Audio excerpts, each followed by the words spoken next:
You don't have to be frustrated anymore about speaking in public. What you do need to do is simplify it for yourself. Now, I know that if you're a professional and you have to speak for work, that it can be daunting, it can be frustrating. Maybe you're not prepared, maybe you just don't feel confident enough. Perhaps you feel others judge you.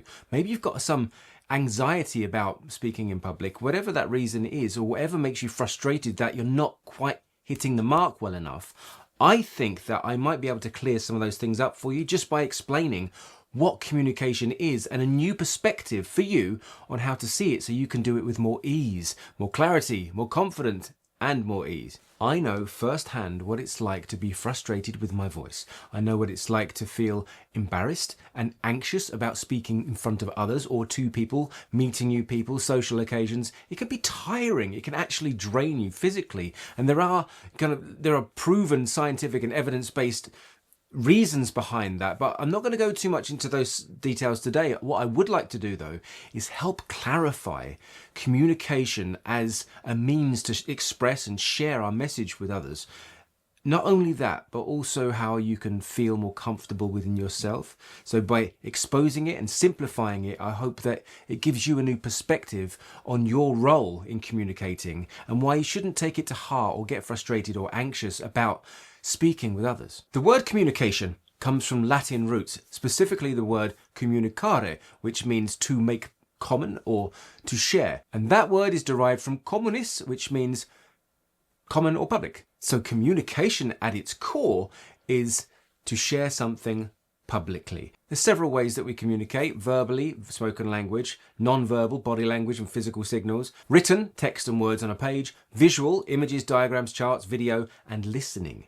Actively receiving information is also part of the communication process, because without an audience member, nothing's been communicated either way. So it takes two to tango, so to speak. So good communicators are usually very good at one of these. Great communicators are good at several, and master communicators can master the lot. So those people are really good presentations and genuinely good at keynote speeches, for example. Their slides are spot on. They're able to deliver like the words with their voice very well and communicate their ideas effectively. Sometimes they use video. Maybe they're even using charts and images in that respect.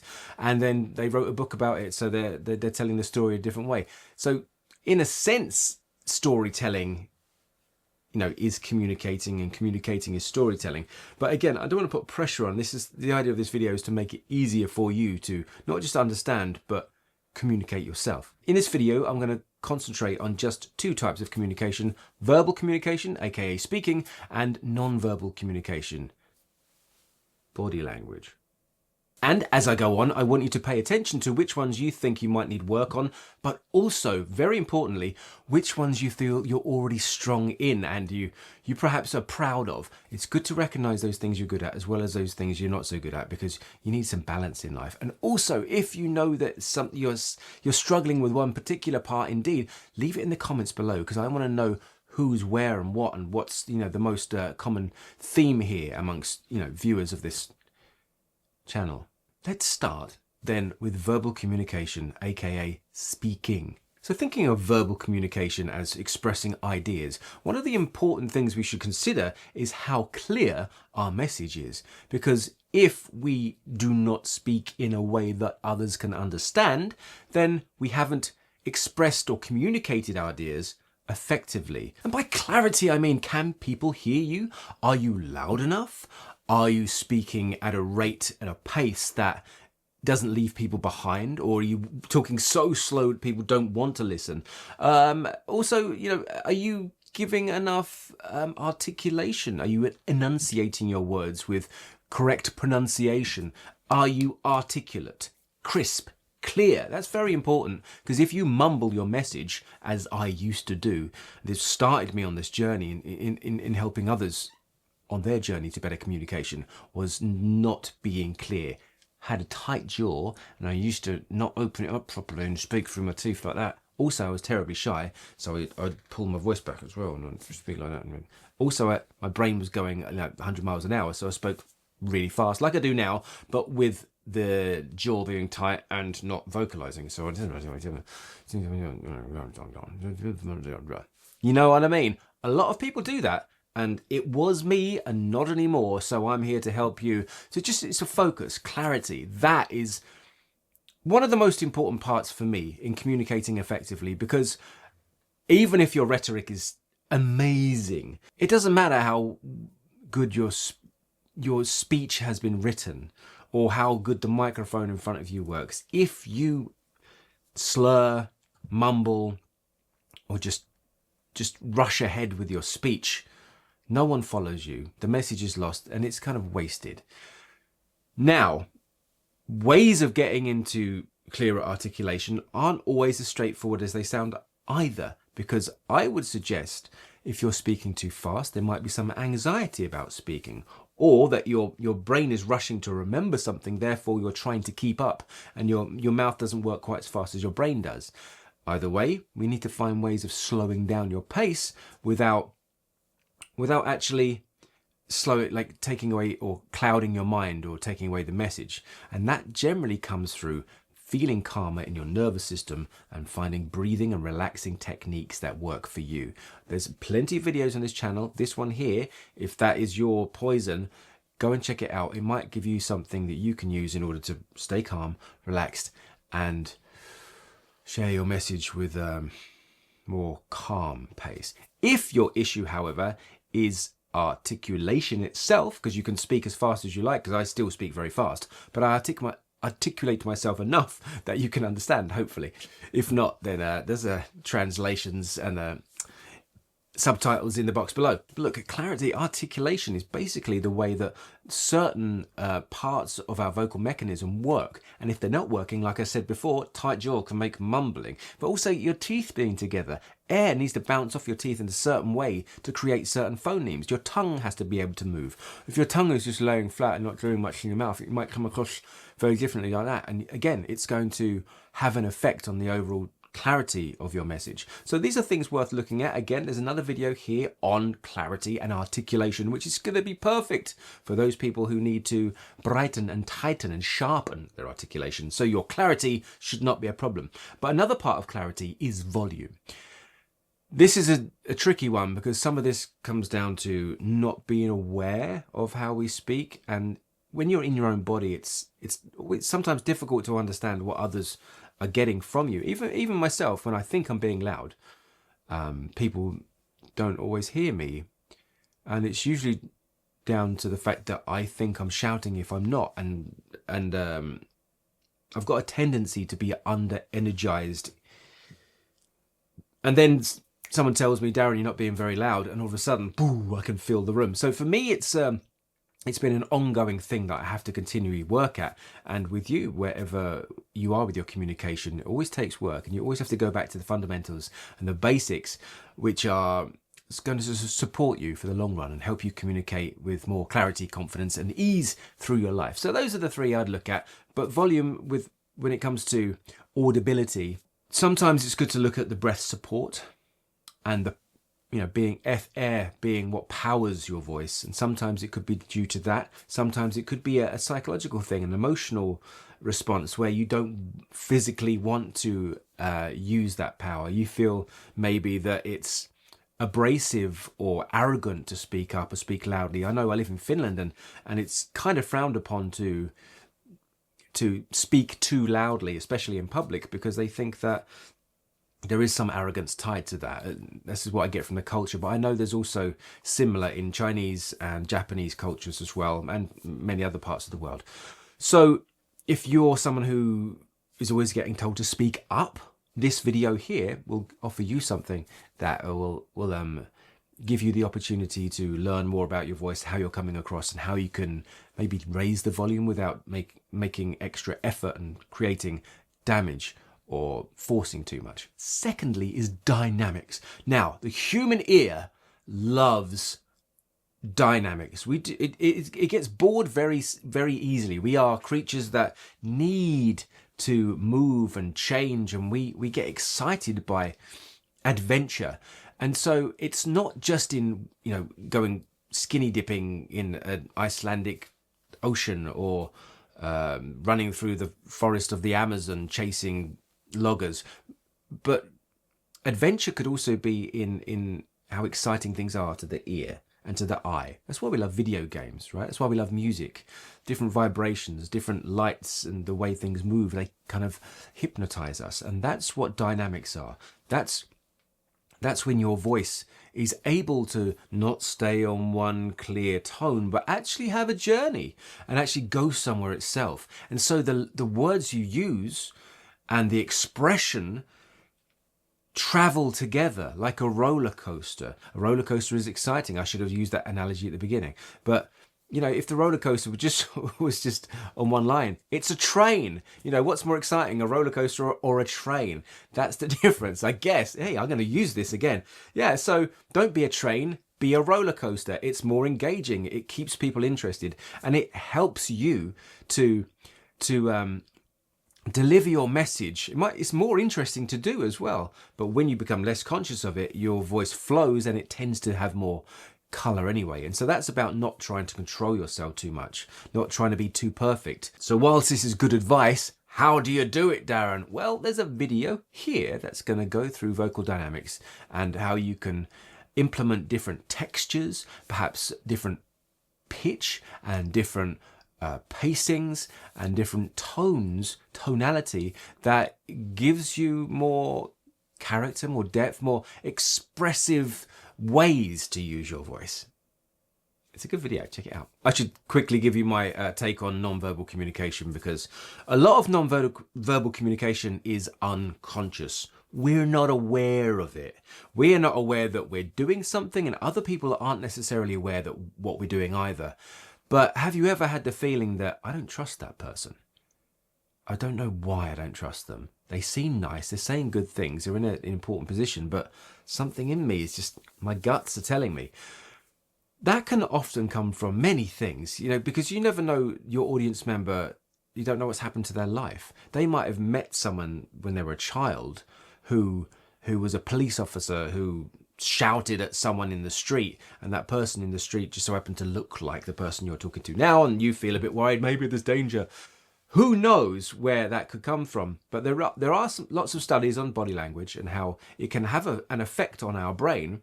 And a lot of those effects are sort of built into us as humans. And as we've evolved to understand the hands a specific way and eye movements. And there are people who train, you know, like people who work for the government who their job is to read people and know if they're lying or being deceptive or telling the truth. But that's a very different skill, and they're looking for signals. But signals are also received unconsciously. But in order to be a good non-verbal communicator, I ask you, please, stay away from the superficial advice that's out there. And I'll tell you why. A lot of people will tell you to do things with your hands, or not do things with your hands. Some of them I agree with, some of them I definitely do not. They say that having a neck area from here to here makes you more trustworthy. That doing this with your hands will make people feel a certain way. There's lots of advice on these superficial non-verbal communications, but the best way to communicate non-verbally is harder to do than placing outward inflections on your physical expression, but becoming less self-conscious, more comfortable in your own skin. Now, what does that entail? Well, do you sleep well and regularly? Are you eating nutritious food? Do you exercise? Do you keep your body limber? Do you warm up before you speak? Do you actually warm up your body before you move?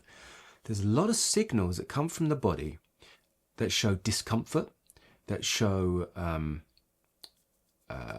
feelings of fear, anxiety, but also of hatred, also of genuine trust or distrust of others. And it comes through.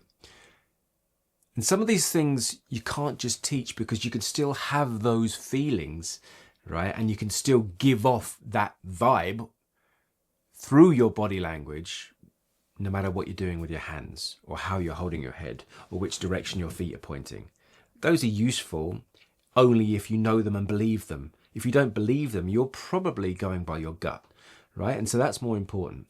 So the best way you can A, read body language, and B, be able to present your body language in a way that's congruent with who you are. And that's most important, because by being you, and 100% you, the best you, the most relaxed you, the most intelligent you, the most clear, confident and dynamic and in tune with your own body, you will make you a better speaker, communicator, verbally and physically, and in many other ways too. You'll also be a better person. You'll be more enjoyable to be around. You'll like yourself more. There's so many benefits. And this means go and get therapy, sleeping, like I said, take hot baths, go to the sauna, go and cold dip, eat nutritious food.